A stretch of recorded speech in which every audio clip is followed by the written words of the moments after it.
अस्सलाम वालेकुम गाइस। ये अपने कबूतर ने शौक है अपना, चेक करो दाने पाएंगे उन्होंने सवेरे सवेरे। पता की है किसी का भी शौक है, किसी के शौक को माड़ा ना आखो। पता किसी ने किंज बनाया होंगे, कोई भी है, चाहे मैं चाहे तू ही हो, शौक शौक ही है।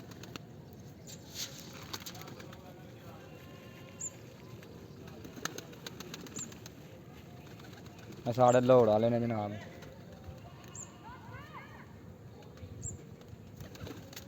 साढ़े लाहौर वाले